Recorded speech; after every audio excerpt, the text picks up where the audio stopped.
There we go. 1 sec.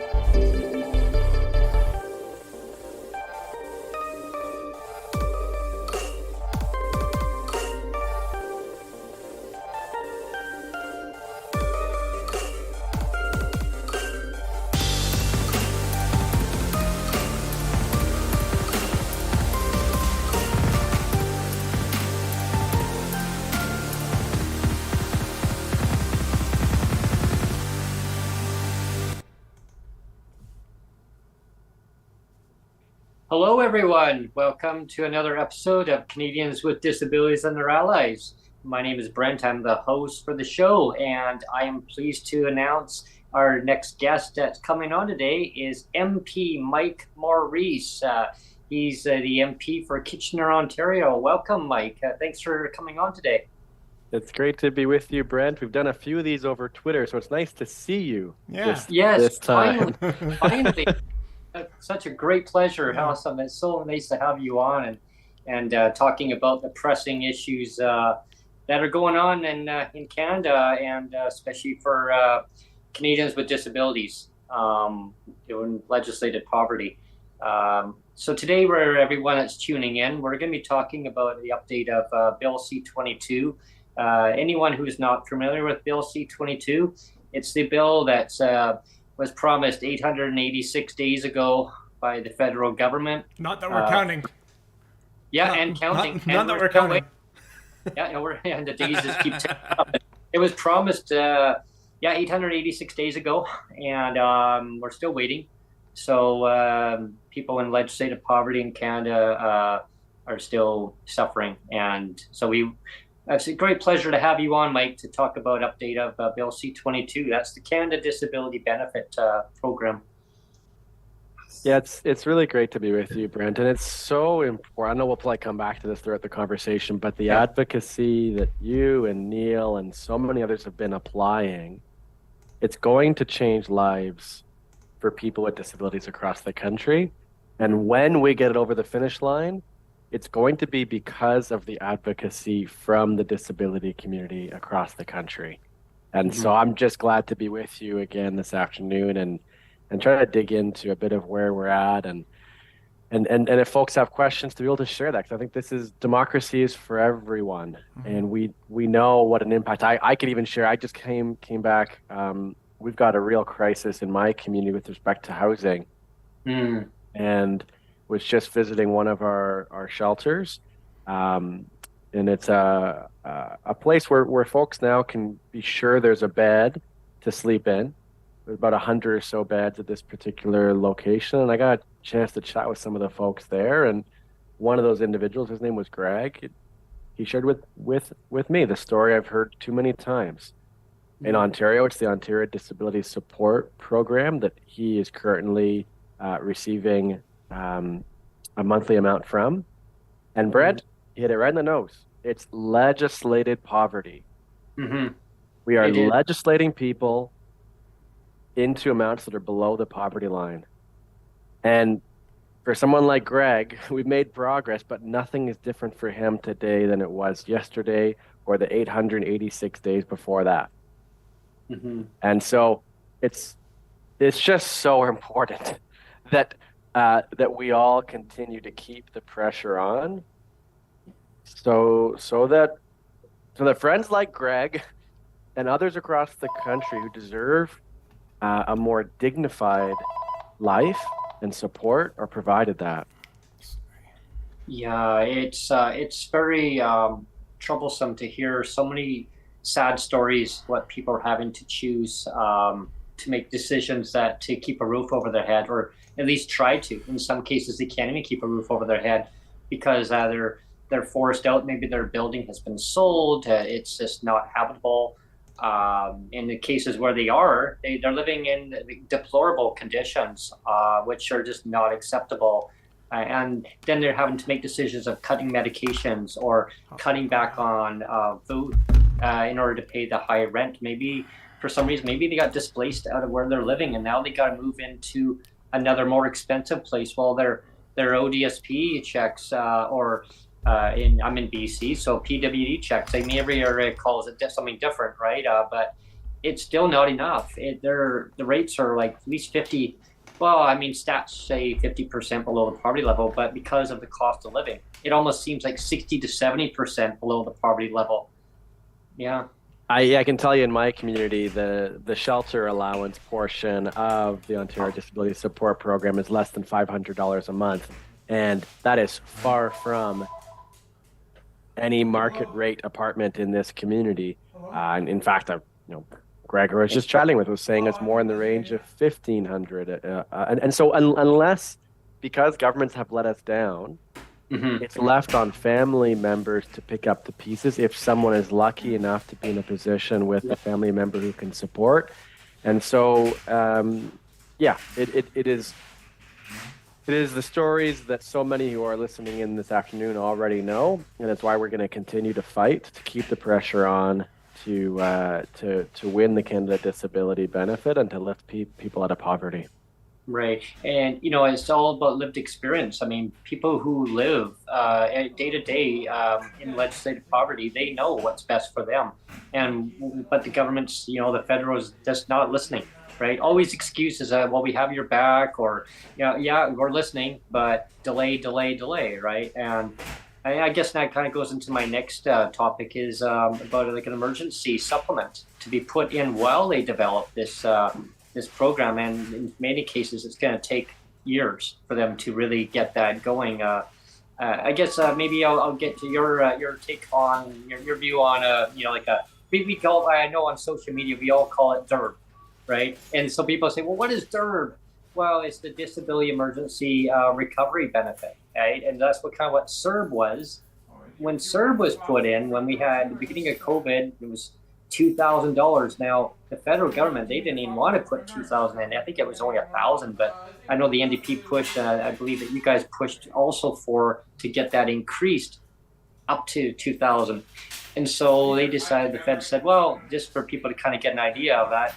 So they said that was the most minimum amount. I mean, the costs are much higher than that, but $2,000 now, the LICO amount for 2021 is $2,200. So I would say by this year it's already $2,600. But in theory, at least if we can get it to like a base amount and then build from that point on to get people up from where the deplorable rates are right now, which are well below the poverty level. So what's your view on that, Mike, about a supplement? Well, I think first of all, CERB demonstrated to all of us that it's possible for politicians to work together in a moment of crisis to respond to the needs of people. I think that's important to start with, right? Because there are a lot of people and political parties who are wanting to sow seeds of doubt in the power of government at all. And I'm a person who believes that government can be a force for good, that parties can work together in the interests of their communities to get things done. And CERB demonstrated to us that in moments of crisis, it's possible to act. And so there's a very natural connection point to say, well, listen, the disability community's been calling out for this very clearly, been waiting for whatever it is, 7 years of advocacy. And if you're an elected person who's saying, yes, this is a crisis situation, then how can you not support an emergency response? And so that's why I have continued to support it and call for it. Alongside, I think Benita Zarillo has been fantastic on this. She's been up and down every chance she can get to be calling for DERB also. And that's what, a good parliamentarian should be amplifying the calls that they are hearing. I see her doing that. I will continue to do that. The challenge is we've got 336 other colleagues, and we're going to need colleagues from all parties to call out for it. And we don't have indication that, and I think it's important not to overset expectations in terms of what can be in this year's budget. I'm not seeing any indication. I'm seeing when it is raised at committee or in the House, it's either rebuffed or the questions avoided. And so we're going to have to continue to put more pressure on that front while also not losing sight of the impetus to act on making progress on the disability benefit, on both improving it and getting it funded too. Exactly. But the short answer on your question is anybody who's listening to the disability community has got to be advocating for an emergency response, because that's what the disability community is calling out for. Yeah, and that is going to save so many people from the despair of making sacrifices that they shouldn't have to make in their lives, and I mean deep sacrifices. And in a lot of cases, they're choosing MAiD over because they can't support themselves either financially or getting the proper supports too. And that's another thing too, that nobody should have to choose that either. I mean, that's a slippery slope topic, right? I mean, some people say, I mean, I've had that so many times on my Twitter space. Oh, don't go there, man. Don't go there, man. Wow. But it's reality. It's reality. It's something that shouldn't have to be a discussion in Canada, really. They're making it too easy, you know, for that now, and it's just yeah. I dangerous. mean, it's under the CRPD, right? Canada signed on to I always get that terminology right. Is the Convention on the Rights of Persons with Disabilities, right? And it was signed on, and they have a legal responsibility to take care of their citizens. And given no less than the poverty level, I mean that should be already a given, right? And nobody should be living well below the poverty level. Like, it should be a standard level, and people should be able to have autonomy, right? They should be able to move freely and make decisions based on what their needs are. That's one thing I've always stood behind.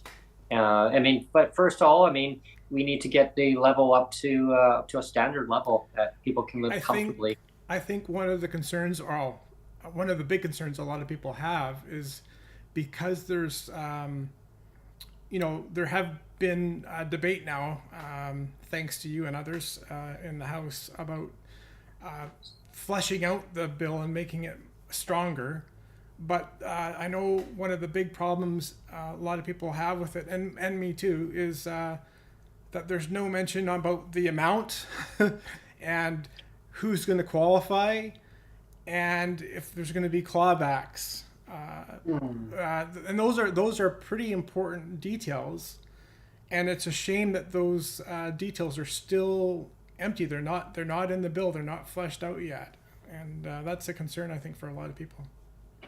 Yeah, Neil, that's a great topic to bring up, because like a lot of questions that I've been hearing from people in the community in Victoria here, British Columbia, is it going to go to provincial disability, like people on PWD or in Ontario, as example, ODSP, or any provincial programs, or is it only going to go to those on CPP federal level? My guess, which I'm hoping that's going to go to everybody, right? Because everybody should be inclusive, 100% inclusive.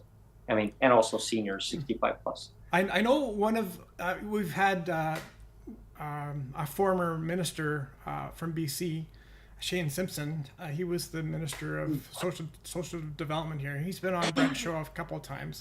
And one of the things that he was actually very blunt about, and refreshingly so, he said, the provinces aren't going to give up the safety net stuff, like that, the responsibility of that so easily. Like, they're going to go kicking and screaming, right? And because I know some people say, well, just hand it all over to the feds.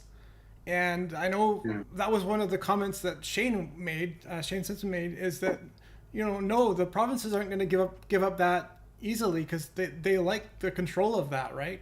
So that, again, is an interesting point. Like, how is the federal government and the provincial governments going to play nice over this thing? Because it's one of those ones that it's cradling two sides of the fence, right?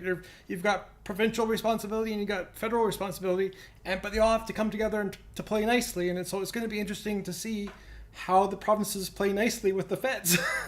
Right, but to avoid the clawbacks and stuff. What's your take on that, Mike? Well, first, I feel like, Brent, I have to go back to what you mentioned with respect to medical assistance in dying from earlier. Yeah. And a point that I think it's important for more folks to hear, that we need governments moving as quickly on closing our social safety net as they seem to want to move on expanding MAiD. Right. And again, those are decisions in terms of priorities. Mm-hmm. And what I and others will continue to be calling for is to focus on the Canada Disability Benefit, for example, on lifting people up to a dignified level of income. And then to ensure that for someone who is living with an irremediable and grievous condition, all the very stringent criteria that go with MAiD, to ensure that that person has access to choose medical assistance in dying. But it shouldn't be because we haven't filled the social safety net beforehand. Right. Yeah, there's a huge difference between the two, and like a parallel where some people say, well, yeah, I mean, if they're suffering, great, but if they're suffering, I get it, right? But if it's because of a social safety net's not strong enough, then that shouldn't be the reason for MAiD. It gives us all the more reason for those of us who care about addressing poverty in this country, who care about lifting people up, to be calling for that to happen. Again, because we know that government can move quickly if they really want to. On the points you're bringing up now, I think it's important for folks to be aware of some of the improvements we were able to win at committee that at least helps provide some measure of accountability.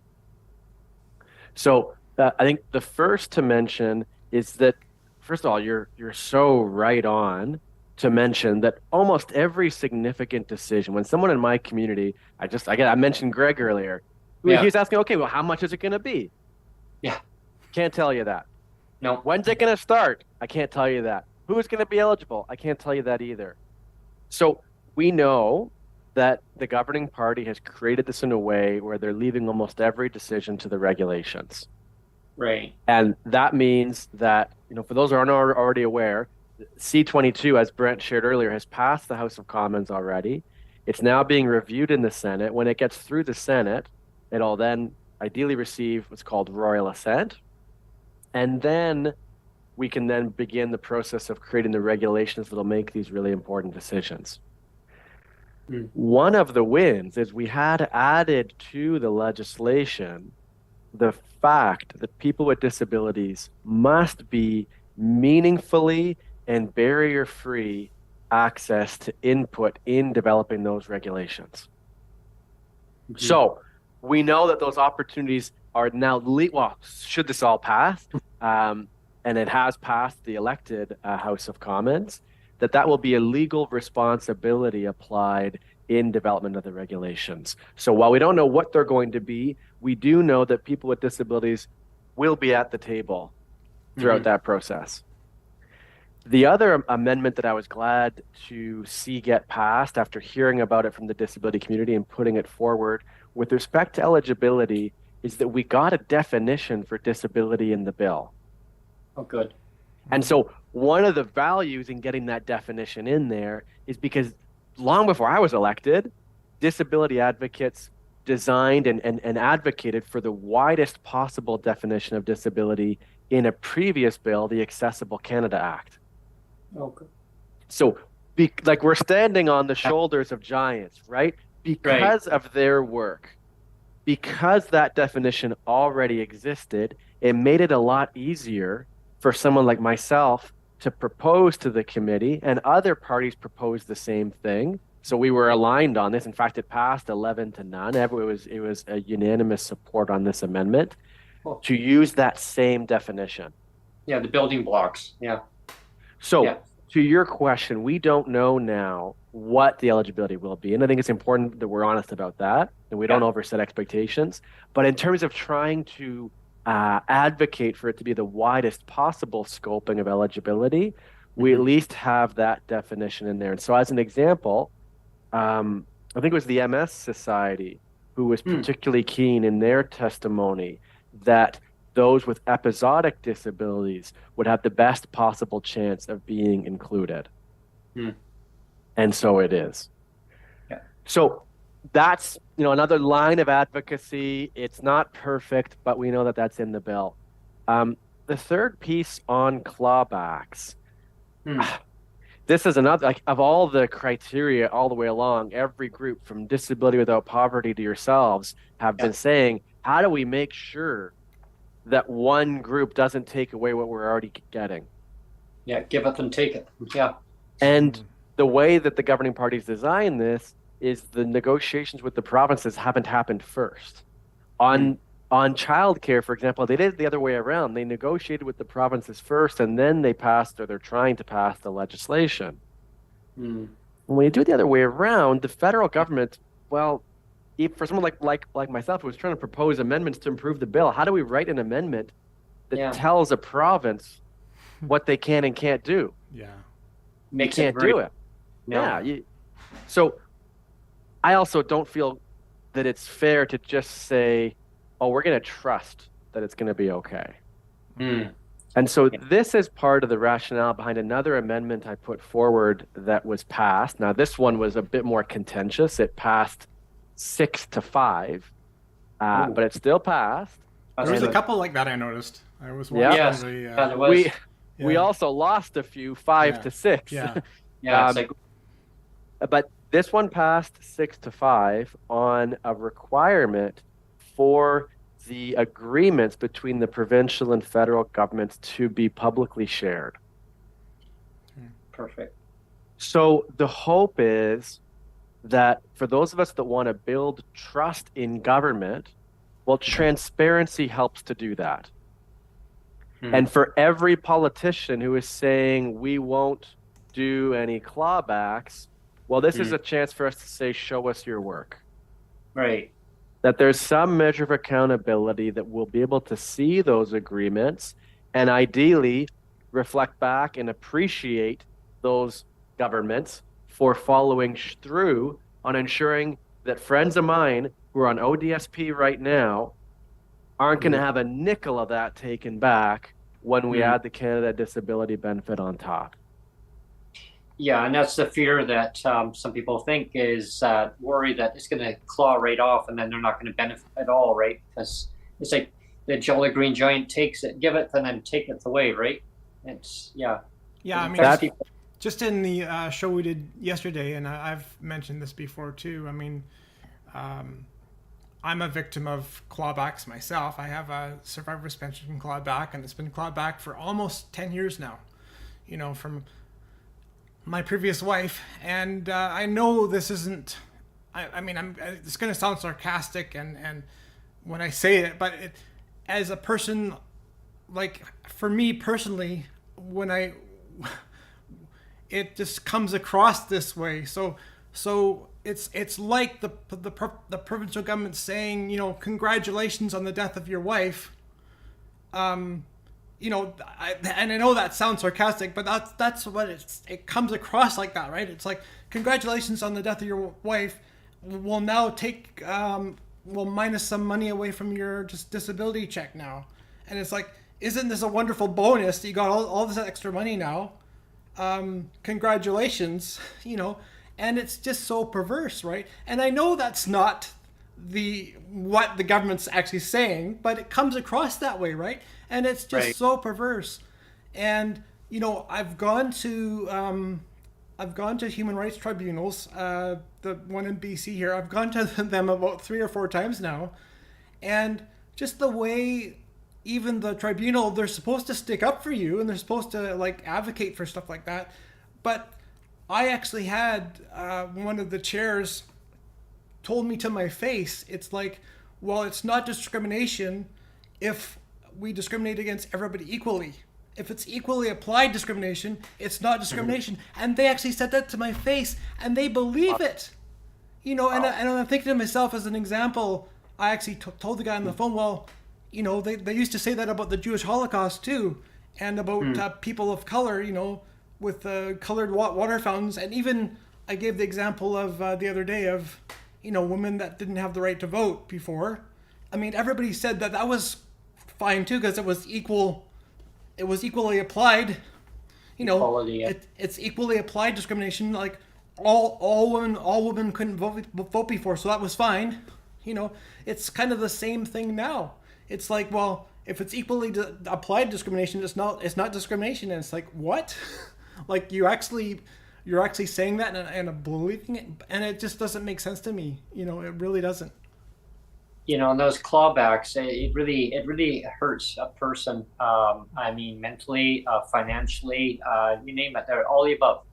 And clawbacks have to end. Like it's just the terminology that they use. It's like, well, yeah, you're not, you know, earned income versus unearned income, and it's the same thing as, if you know, like federal will basically give provincial money as a credit to PWD.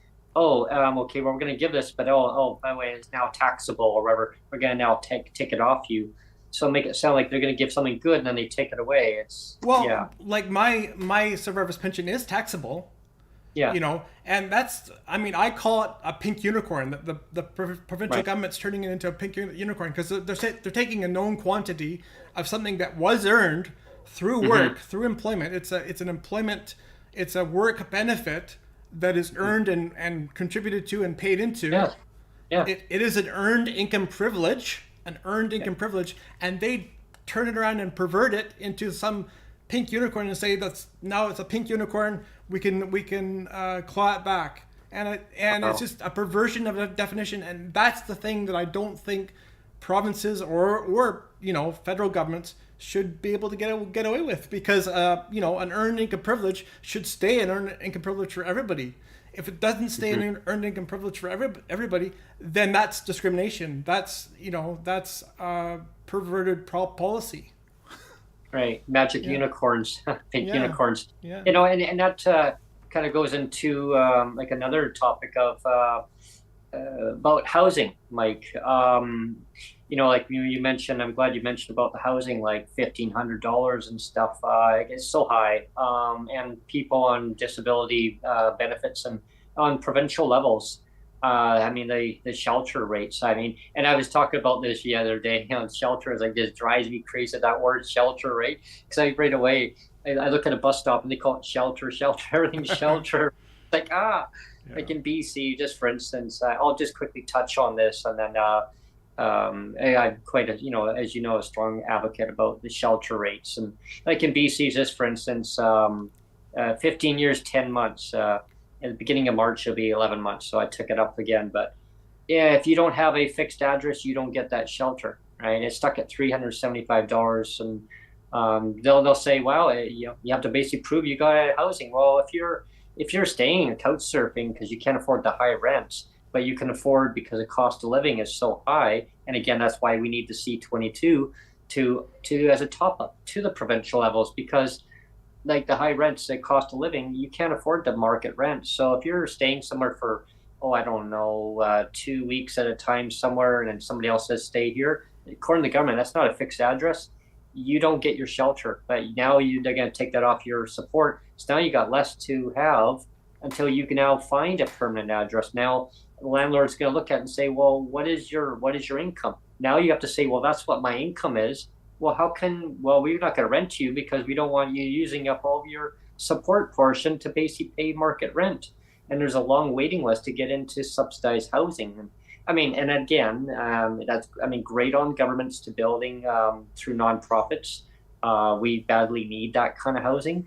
But in my view, I think people should be able to live in the housing sector that they live in. And they should be able to, I don't know how it is in Ontario or other jurisdictions, but the basically, I'll use BC as an example because that's where we are. But so as seniors, they can live in their own house. They can live in market housing. They can apply for the senior supplement for housing, and they can actually still stay in their own home, and they get that supplement. So now they're paying less on their market rent, but they're getting that subsidy. So it's like almost like being in a nonprofit housing, but you're in your own house. And I don't know if that's how that's going to work for PWD. I think it could be beneficial in many ways. It keeps people housed. Well, let me first of all say, Neil, I'm really sorry you had that experience. Mm. And I think it's why having people with lived experience at the table is so important, because nothing is more powerful at these tables than having you share of that experience and the impact that that experience has on a person. That's just it's such a disgusting thing to say. I'm sorry that happened to you. Yeah, well, that's another thing too. Is it's been 10 years of this, right? And I know there's a lot of people that would have given up in the first year or maybe 2 years, and I just keep hammering away at it and keep picking away, and Well, you know, Yeah. yeah, you're a great advocate, and I admire your resilience. But it's possible to both admire one person's resilience and be angry that that should be required at all. It shouldn't Hmm. need to be that way at all, right? I really appreciate, Brent, that you're bringing housing into this conversation, because if we're all so honest, um, Yeah. for all of the importance of the disability benefit, of Hmm. recognizing that people with disabilities are disproportionately living in poverty, we could cut poverty by 40% Oh yeah, if easily. we ensured that every person with a disability had a guaranteed income, including those over the age of 65. We can come back to that if you'd like. But Sure. on the point of housing, Yeah. I think it's important to note that income supports on their own are not enough. Right. So income supports on their own, if landlords and corporate investors have no regulations to ensure that rents don't continue to rise exponentially, Hmm. are going to be insufficient. And so we also need to address the root causes. So in my community, our unsheltered population has tripled since 2018. Wow. We have some That's folks, it's devastating. We have folks who do a points terrible. and count study, and we know it was just over 300 in 2018 and over 1,000 in 2021. Mm-hmm. And so when you think about the root causes of that, the Mm-hmm. researchers like Martine August from the University of Waterloo are pointing out what they call the financialization of the housing market. Mm-hmm. A way I like to put it is, I'm a bit of a hockey fan, and most folks can't go to a Leafs game in Toronto, for example, because you're not competing with other people for tickets. You're competing with massive corporations who've bought up most of the seats already. Mm-hmm. And that's what the housing market has been turned into that, where homes aren't, and they should be places for people to live. They shouldn't be investment vehicles for the largest corporate investors across the country. And so we need elected people who are rebalancing things and saying, okay, Yes. what are the various incentives that are causing rents to go up and rent evictions to go up? I'll give you one example that my team and I have been working on, and that's the so-called real estate investment trusts. Right. One Reach. type of, yeah, you got it, these REITs. Well, what we're in the midst of a campaign to tax the REITs. Why is it the real estate investment trusts don't pay any corporate tax, but rather it's only the unit holders, should they not find other ways to shield themselves from taxation? That's the only place at which there is any taxation happening at all. And when you look at report after report from groups like Acorn and Canada Without Poverty and Mm. the Office of the Federal Housing Advocate, Yeah. who are all saying this is an obvious loophole that should be closed. And when you close it, take those same funds and invest that money in the non-market housing we actually need. Mm-hmm. Yeah. And so we're going to Yeah. have to do both. Yeah. I mean, I'll give you an example. Like I live in a REIT, very, very respectful management. I like them. They're awesome. They're very friendly. However, they have an agenda. Like I talked to like on a personal level with the manager, and she's like really awesome. I talked to her boss, who now controls like nine of their properties, right? Their head office. I mean, they actually own it, right? But they actually, he actually, I mean, I guess the franchise, he actually runs them all. And he just said, we have to have the financial return to our investors. I said, so, well, who are like, well, we're agents. I go, so who are the investors? We are. I'm like, what? And it blew my mind, Mike. I was like, well, I go, but they're nice, but they get it. And so again, I told them, I do my podcast and I'm having you on. We were talking about, we're going to talk about the C-22. And I said, I'll bring up the topic about rent. I said, because it's so important. They said, please do. And they said, the rates across the country, this is coming from a landlord. They said, the rates need to be increased. Like they have to be. It's not even an option. Like, I said, well, it comes down to, they're good management, but you're going to get some other bad players out there that are going to say, sorry, we're not going to rent to you. I appreciate you bringing that up, Brent, because it, for me, also raises the other point that I don't think there's often bad people. No, exactly. It's people who are working in a system that is incentivizing what we don't want. Yeah. So change the incentives. Yeah. And I feel very affirmed from my community that my job in Ottawa is to work towards addressing these incentives that address the housing crisis, that address disability justice, that address wealth inequality. And that's why I'm going to keep spending time on those things, because that's how our democracy is supposed to work. And I'm going to work with anybody. I don't care what party you're with, to say, can we not agree that that home should be places for people to live? You want to go make a buck, go invest in the stock market. And that people with disabilities deserve a guaranteed income to live on. And if we agree on those things, let's act like it. And that's what they told me too. They said it's a system. It's a systemic issue. It needs to be completely changed. And like, they're all for it. They're like, tax us. I'm like, you know what? I'd love to have you on the show. I said, and then, I I probably would lose my job. So, Mike, there's a clip that was actually in the House. Did you want me to play? It was from Matthew Green. Yeah. Okay. So I'm going to just from this morning here. This is high tech. I want to go back to the 2023 Just Recovery Hamilton report for Mrs. Sarangi, and I want to highlight something that you talked about in terms of food banks. 75% of people accessing food banks in Hamilton are on social assistance. Poverty among seniors and those with disabilities in Hamilton has increased over the past several years. From 2016 to 2021, our seniors' poverty rate rose from 11 to 12%. And people in Hamilton on provincial social assistance have seen their supports completely stagnated, with people on ODSP having an annual income of $9,600 below the poverty line, below the low-income poverty line. And the folks that are on Ontario Works, for them, in many cases, it's even worse, with their supports being frozen at $733 a month.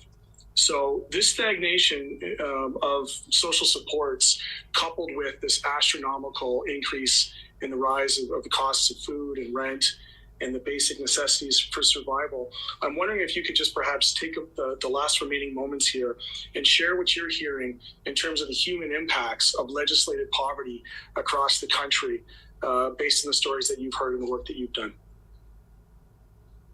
Thank you for that question. There is no social or disability assistance program in any jurisdiction across the country that brings people's incomes to that low income measure. And that low income measure is not a thriving income. It is just getting by in the day to day. The stories that I hear are horrendous. People call my cell phone all the time in desperation, and there is nowhere for people to turn to. We are really encouraging this government to not make things worse by implementing a CERB amnesty immediately, and then looking at the Canada Social Transfer. That's the block transfer that goes to provinces and territories to fund these programs, increase investments in those, and tie them to conditions to make sure they're advancing our human rights obligations.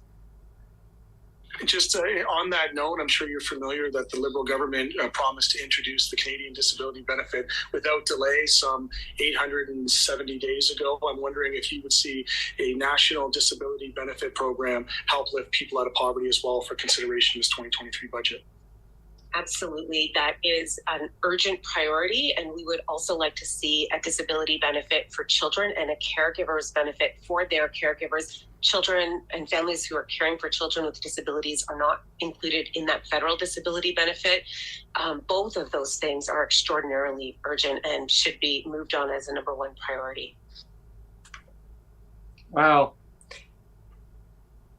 So that was actually from MP Matthew Green. from Hamilton, Ontario, who had broadcast on there this morning. So that's fantastic. Two, I think, key items we need to unpack from that. The first is the importance of indexing the Canada Disability Benefit to inflation. Mm-hmm. That was the subtext of Matthew's original question. ODSP, again, here in Ontario, has stagnated for 10 years until this year. They finally increased it by 5% during an election year, which is less than the 8% inflation we're experiencing. But actually, it's still a 3% decrease. Yeah, exactly. Yeah, it's not benefiting people at all. I mean, that's just like, hurrah, hurrah, look what we're doing. But it's not helping anybody. No. Right. So another amendment I brought forward at the committee process that we're able to get passed and fully supported is indexing the Canada Disability Benefit to inflation. Yeah, to inflation. That was a stealth use of the mute button there. Oh yeah. That was better. That was better than I did earlier. Not feeling my best. So thanks for dealing with me here. But so important. Again, all parties voted in support of it. We know that the Canada Disability Benefit will be indexed to inflation, which gives us a better chance of trying to keep up. Mm-hmm.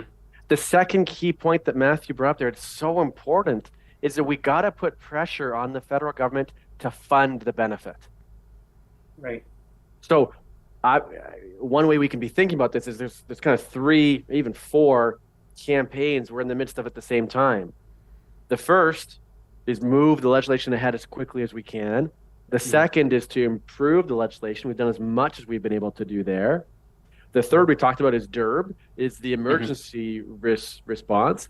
But the fourth has to be to actually fund the benefit. We don't only need the legislation, we need the federal government to put money behind it. How much stronger of a position are they in to negotiate with provinces and territories if they've put money down in advance like they did for childcare already? Yeah, it's not difficult to basically put it in there, and they can pump it out so quickly. I mean, like you mentioned earlier, Mike, like, sir, how quickly they got that out the door. I mean, it's so easily to get that out the door. We've got a couple.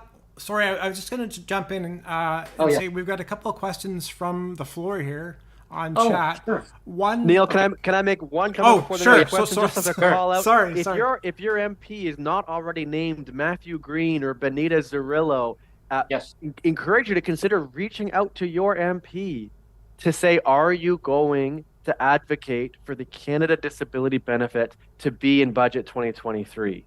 And show me your work. Tell me where and how you're going to be advocating for this to happen. If you don't know your MP's email address, it's their first name, a period, their last name, at parl.gc, as in governmentofcanada.ca. Ask for a meeting, send a personal email. That's how our democracy is supposed to work. And that advocacy, we're filming this in late February. The budget should be over the coming weeks. Your timing could not be better for that push. I'll pause there, Neil. I know you got more questions there. Thanks for giving me a chance. There was just a couple of questions. One was from Dan, and he said, with no regulations or amounts or timelines, etc., what exactly is it that is going to the Senate currently? So basically, I guess the question is the same bill going to the Senate, and are they going to be kind of debating the same things as what's going on in the House? Yes. So Dan, the governing party is calling it framework legislation. It's the legislation that was passed through the House of Commons that has a section, it's section 11, that defers almost all of these decisions to the regulations. It sets up some other key elements. Some of those I've mentioned, like the indexing to inflation, is in the bill. The definition is in the bill. So that same bill is now in front of the Senate. They will have a chance to also suggest amendments. There are a few that we didn't get passed in the House of Commons that they could consider trying to improve the bill at Senate.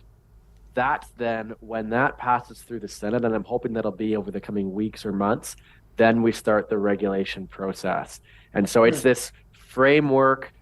Most of the decisions aren't there. but that's what the law, ideally, once it gets passed, that's what this Canada Disability Benefit Act will set out, and then the regulations will follow. Okay. So the follow-up question to that then, that's kind of related, comes from Birdie, and she says, what is the chance of the C-22 moving through the Senate when they return to the sitting days on March the 7th? Another great question. And even for Dan's question, if you're curious to read the bill, again, publicly accessible. If you are connected to the internet, if you type in C-22 and then the word legisinfo, that's the quickest way to get to the Government of Canada website. It's spelled Legisinfo. And then you can read the bill for yourself if that's the kind of thing you're into. To answer this question in terms of the Senate, we don't know how quickly they're going to prioritize debating it and then bringing it to committee.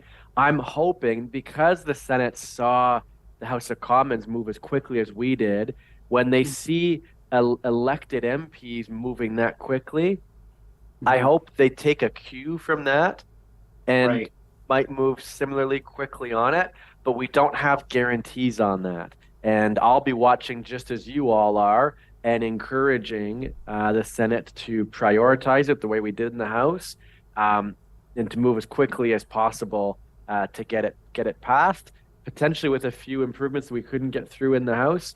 So I'm sorry I don't have a clearer answer. I'm hoping it's a matter of weeks, though, and not months. Mm-hmm. Yeah, and anyone that's on the BC South Coast, your local MPs, just like Mike mentioned, their first name, period, is it GC dot, is it to let, can you maybe say that again? Happy to again, no problem at all. You can even go on my website, I list this out also, but it's just their first name. So in my case, it's Mike, period, last name, Morrice, the @ symbol, parl as in parliament, .gc.ca. You got it. I almost got it. I was just like, you're all good. It's all good. First name dot last name at parl.gc.ca. Send them an email. If the more it comes from the heart, the more it's personal to your MP. That's where the accountability lies. Brent can send me an email, and while I appreciate the advocacy and will be listening to persons with disabilities across the country, my accountability is to my neighbors in Kitchener Center. And it's when I get emails from folks in Kitchener that's who I'm taking my cues from. And it's the reason why I'm in this conversation right now, because I spoke with so many people in my community living with a disability on ODSP in legislated poverty, and I'm doing my best to improve their lives. And that's how our democracy is supposed to work. Yeah, and in Victoria, BC, where I am right now, anyone from Victoria, your local MP is Laurel Collins. So it'd be laurel.collins at parl.gc.ca. In Nanaimo, I was speaking with a couple people earlier. Your representative is Marie Behrens, Lisa Marie Behrens. So same thing, first name, period, last name. So and then there's Elizabeth May, right? The same thing. That you keep going down. Now there's Alistair Gregor. Like there's different names that people that I've met along my pathways. So they're very strong advocates, just like yourself, Mike. And we all come together to get this bill C-22 done and better enhance people's lives, because I can say, at least, Brent, for those names you just mentioned, those are all MPs that I know have publicly shared their support. And so that means they've been hearing from their constituents and their parties that are aligned. And so those are all, fantastic supporters of the disability benefit. Neil, have you got a few more questions for us? Yeah, we have. Yeah. I was just going to say we're up against the clock here. We got 3 or 4 minutes left, but there was one question that came in from Scarlett's Meal online. Says, as a former Crown ward, I want to ask what drives Mike to do this kind of work and how he thinks the benefit may play out if it all goes well. That's a good question. That's the kindest question. Yes. I Wow. think I think about probably similar to what you both think about. When I get out of bed each day, I'm thinking, how do I put my time to use in a good way to improve my community? And I felt before I ran, I was kind of angry at some of the decisions that were being made by the federal government, and I wanted to put my time to use to address the systems level root causes of some of the wealth inequality, the climate crisis we're in, about some of these things. And I just felt like there was no other place that I could have that I could do the most good as I can for as long as I can. Some of Yeah. you might know I'm a cancer survivor. I was diagnosed with stage 1 testicular cancer in 2019. And one of the outcomes for me of that diagnosis is just a reminder that I don't know how much time I've got. I might have it 1 month. I might have, many, many years. But it feels pretty privileged and sacred to get to put my time towards work like the disability benefit. To think that before the next election, we could be in a point where I could say to a neighbor of mine that we got them, we won them, the disability community stood together across this country to push for this benefit, then I was a small part of that. I don't know what else I would maybe do with my time besides that. The second part of the question, what I'm hoping for, we had another amendment get passed that requires for government to ensure that the benefit is barrier free. So what I'm hoping is it will be as simple as when you fill out your taxes, that you'll be automatically enrolled, automatically have a payment in your bank account from the federal government supplementing the provincial amounts. We don't know what it's going to look like yet. So please, I'm not saying this is what's going to happen, but you asked me what I hope will happen. I've tried to advocate for language in the bill that leads towards what the disability community has been calling for, which is make it as barrier-free, as accessible as possible, with as wide an eligibility as possible. And it's maybe a good point to close on, because your timing of having this conversation, Brent and Neil, is so ideal, because we're in the midst of this fight still. And we're going to be for some time still. If this gets passed in the Senate in the next month or two, they have we set out another amendment that gives them up to, but no more than 1 year to create the regulations. Right. So we know we're going to have that time to continue to advocate. So this is going to, this push is going to need to continue as we push for ensuring that Neil, that you're at that table, and that other people with disabilities are at that table throughout that year, pushing for the kind of disability benefit that we know we need. And I have a much better confidence that we're going to get it, knowing that, Brent, that you're going to be there, that Disability Without Poverty is going to be there, that the MS Society is going to be there. Yeah. And that's we all pulled together to get it done, and cutting all those, the red tape, that legislation, the accessibility stuff is so important, because knowing that there's less things to jump through, all the hoops to jump through. And speaking of that, before we end the session, we have a rally, an online rally starting tomorrow too. So to be online, it's not. It was supposed to be at the BC legislature. However, it got canceled due to bad weather yesterday. We had a snowstorm, so it's actually going to be online with a Zoom. So look under for Jeff Leggett. He'll be doing a Zoom online rally and advocating about the rates to be no less than poverty level. It's so important. Tying all this in together all at the same time, right? Yeah, and we are up at the end of the clock now, but I just wanted to thank Mike, because you have been a really enthusiastic supporter of Brent's show. I think this is the 7th time you've been on the show. So we're really blessed to have you come on so many times. You're very outspoken and a very strong supporter of all people with disabilities out there. We really appreciate it. It's so wonderful, Mike, to have you come on a regular basis onto the show and talking about the lived experience of what you're hearing in the community and echoing our voices going forward. you're championing our voices going forward and wanting to see change happen, and just like everybody in the disability community and all the organizations and collaboratively all chiming and working together and just chiseling away. I always say knock the doors down, right? And once you knock more doors down, it actually exposes the legislative poverty for what it is, and we need to now fix that, right? And it's so exciting to be part of the movement of the C22, of having our voices heard, and having you, Mike, for coming on and taking our voices forward and being part of this is so amazing. And I always enjoy having you coming on the show, and I'm looking forward to having more and more of you coming on the show, Mike. Well, I feel like I learn something every time, and you hit it right on the head there, Brent. It's taking your voices forward. Yes. That's what I hope to continue to be doing, and by being with you, I feel like I'm in a better place to do that. So thanks for having me back again. Thanks to everyone who joined us this morning or this afternoon, depending where you are. And I know I'll be with you again soon. Thank you. Yes. All right. Thank you. And thank you, Mike. Thanks for tuning in, everybody. Thank you, everybody. Have a great day.